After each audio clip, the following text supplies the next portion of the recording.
J'ai l'honneur, le grand plaisir d'être le descendant, le petit-fils d'un officier de réserve, fils d'une institutrice de la République, qui les a défendus à la lueur d'une bougie.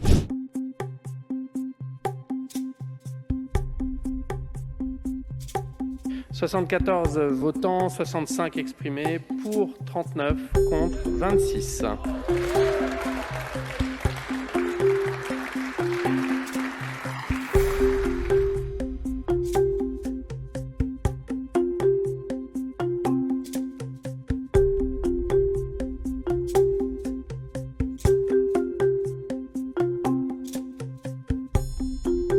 Vous citez, monsieur le rapporteur, dans votre rapport, les fusillés de soins.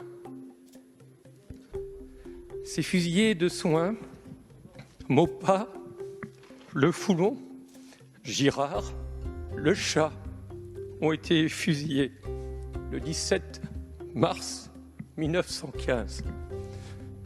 J'ai l'honneur, le grand plaisir d'être le descendant, le petit-fils d'un officier de réserve, fils d'une institutrice de la République, qui les a défendus à la lueur d'une bougie dans une salle de classe.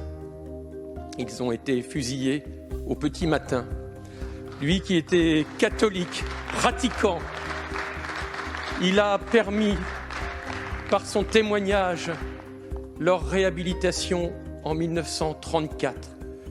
Et je peux vous assurer que sur tous ces bancs ici, dans cet hémicycle, dans les années 20, il y avait une union sacrée de celui qui croit au ciel, de celui qui ne croit pas au ciel, de la droite, de la gauche, des conservateurs comme des progressistes, pour réhabiliter non pas la mémoire de déserteurs, non pas la mémoire de gens qui ont espionné, qui ont fui leurs responsabilités, mais dans le cas présent de Théophile Maupas et des 3 autres caporaux qui ont été tirés au sort, exécutés, il n'y a pas d'autre terme, après une justice implacable, la rigueur d'un code militaire qui était déjà dépassé et qui a été modifié par la suite. Alors oui, aujourd'hui, je ne pensais pas avoir cette émotion ce soir, je vous le dis sincèrement, mais ça ravive beaucoup de choses.